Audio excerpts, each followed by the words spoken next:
Assalamu alaikum students. Welcome to new video. Today we are going to start the topic braking and skidding. जी तो जब wheel जो है वो move करता है किसी व्हीकल का तो उसकी वेलोसिटी के बेसिकली दो कंपोनेंट्स होते हैं। एक तो कि जो व्हील है वो अलोंग द रोड उसकी मोशन होती है और दूसरा जो व्हील जो है वो खुद उसकी रोटेशन होती है। तो मतलब वेलोसिटी के दो कंपोनेंट्स होंगे, एक अलोंग द रोड और एक होता है रोटेशन ऑफ द व्हील। ये देखें कि जब ये गाड़ी चलती है तो क्या होता है, एक तो ये कार है ये आगे की तरफ मूव करती है, ठीक है, अलोंग द रोड ये जो वी ट्रैवल करती है वेलोसिटी, ठीक है। तो एक इसका वेलोसिटी का ये कंपोनेंट है और दूसरा कंपोनेंट ये जो रोटेशन है, ठीक है, ये जो व्हील इस तरह जो है ये रोटेट करता है, ठीक है।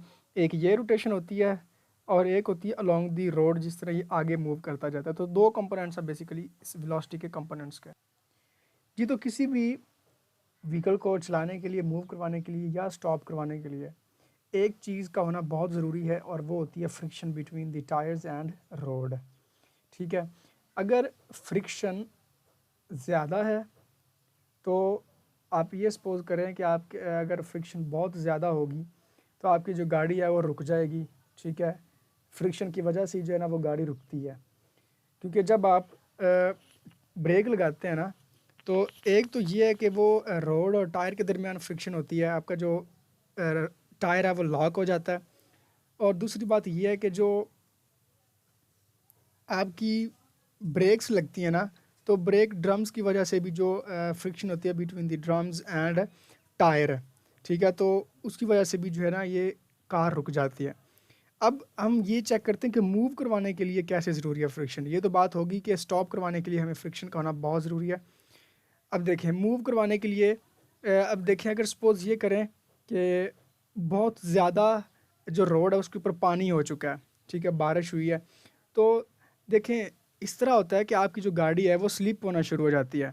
अगर आप गाड़ी चलाते हैं, फ्रिक्शन बहुत ज़्यादा हो गई है या आप ये कहें कि आपने रोड के ऊपर जो है ना वो ऑयल वगैरह आ गया तो उसकी वजह से भी बहुत ज़्यादा फ्रिक्शन हो जाती है, तो आपकी जो गाड़ी है वो मूव नहीं कर पाएगी बल्कि वो स्लिप होना शुरू हो जाएगी। आप जब गाड़ी को रेस देंगे तो आपकी जो गाड़ी है वो स्लिप होगी, आगे मूव नहीं करेगी। तो हम ये कह सकते हैं, कंक्लूजन ये निकाल सकते हैं कि फ्रिक्शन का होना बहुत ज़रूरी है। फ्रिक्शन की वजह से गाड़ी चलती है, मूव होती है और फ्रिक्शन की वजह से स्टॉप होती है। For example if the road is slippery और the tyres are worn out. Worn out का मतलब ये है कि आपके जो टायर है वो बहुत घिस गए हैं, बहुत ज़्यादा पुराने हो चुके हैं, उसकी वजह से भी जो गाड़ी है वो आपकी बहुत ज़्यादा स्लिप होगी। Worn out then the tyres instead of rolling, मतलब जो टायर्स हैं वो घूमने की बजाय क्या हो जाएंगे, slip over the road, road के ऊपर स्लिप होना शुरू हो जाएंगे, आपकी गाड़ी चलेगी नहीं, ठीक है, क्योंकि फ्रिक्शन बहुत ज़्यादा कम हो चुकी है। The wheel will not move if the wheels start slipping at the same point on the slippery road, ठीक है। तो वो जो गाड़ी आपकी मूव नहीं करेगी, विल नॉट मूव, अगर आपके जो व्हील है वो स्लिप होना शुरू हो गया, स्टार्ट स्लिपिंग।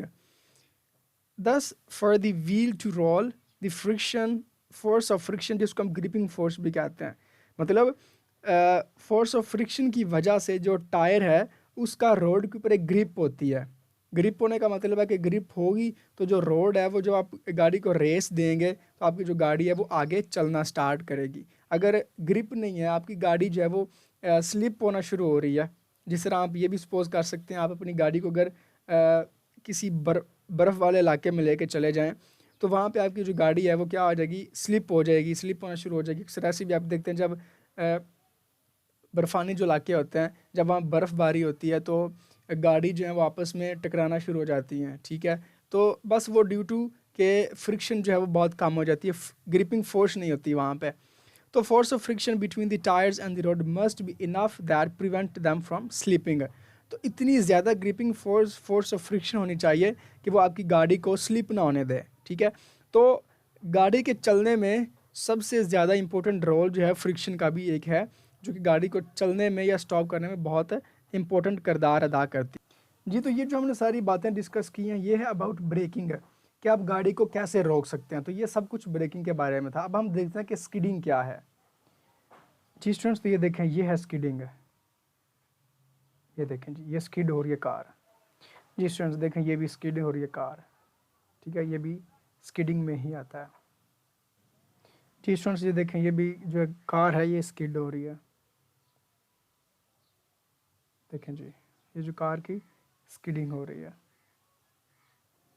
जी स्टूडेंट्स, हम सबसे पहले जो है स्किडिंग की डेफिनेशन उसको डिस्कस करते हैं। अब ये सपोज करें कि जो कार है एक बड़ी स्पीड से आ रही है, तो आपने उसको जो है ना आगे अगर कोई शख्स आ जाता है तो आपने बड़ी स्पीड से, बड़ी ज़ोर से जो है ना ब्रेक लगानी है। To stop a car quickly a large force of friction between the tyres and road is needed.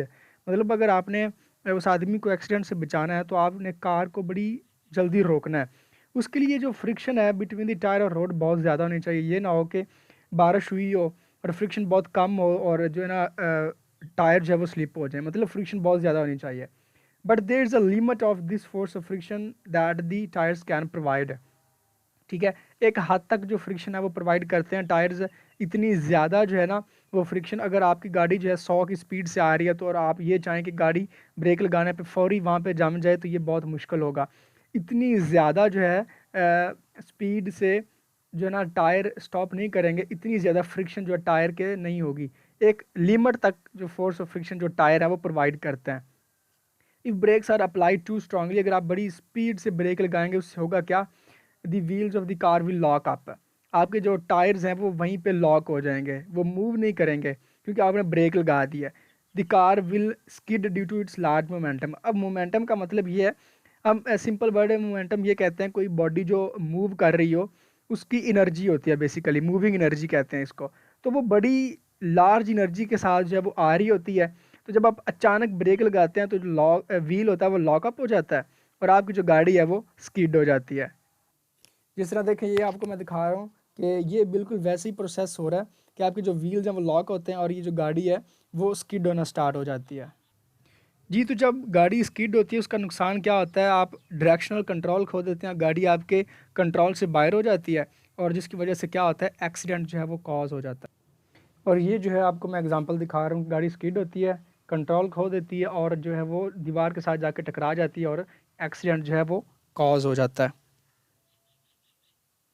Ji students, तो अब हम बात करते हैं प्रिकॉशंस की कि आपने इस स्किडिंग से बचना किस तरह है, एक्सीडेंट से किस तरह बचना है। सबसे पहले बात तो order to reduce the chances of skidding से बचने के लिए it is advisable not to apply brakes too hard. कि आप ये ना हो कि आपकी गाड़ी इतनी स्पीड से और आप अचानक जो है वो बड़ी जो हार्डली जो है वो ब्रेक लगाएं, that lock up their rolling motion specially at high speeds. कि ये ना हो कि आपके जो टायर्स हैं वो लॉक हो जाएं और आप जो है गाड़ी को कंट्रोल ना कर पाएँ। तो सबसे पहली एडवाइस ये है कि आपने ब्रेक्स जो हैं वो बड़ी हार्डली अप्लाई नहीं करनी। ये चांसेस आपकी रियल लाइफ में भी हो सकते हैं, तो आपने इसको अपनी रियल लाइफ में भी अप्लाई करना है कि आपने जब भी आप कोई इस तरह के सिचुएशन में हो तो आपने ब्रेक्स जो हैं वो बड़ी हार्डली अप्लाई नहीं करनी। दूसरी बात, it is unsafe to drive a vehicle with worn out tyres है। कि दूसरी बात यह है कि अगर आपने बचना है स्किडिंग से तो आपके जो टायर्स हैं वो वॉर्न आउट ना हो, काफ़ी पुराने ना हों। अगर आपके टायर्स घिसे होंगे, पुराने होंगे, तो इस चांसेस में भी आपकी जो गाड़ी है वो उसकी रोड के ऊपर ग्रिप नहीं होती और जो है गाड़ी जो है स्किड हो जाती है, फिसल जाती है। तो ये दो जो एडवाइजेज़ हैं आपने अपनी रियल लाइफ में यूज़ करनी है और आपको स्किडिंग की समझ लग गई है कि स्किडिंग क्या है बेसिकली और फ्रिक्शन का क्या रोल है हमारी रियल लाइफ। जी, आई होप ये आप लोगों को समझ आ गई होगी। ओके जी स्टूडेंट्स, अल्लाह हाफ़िज़।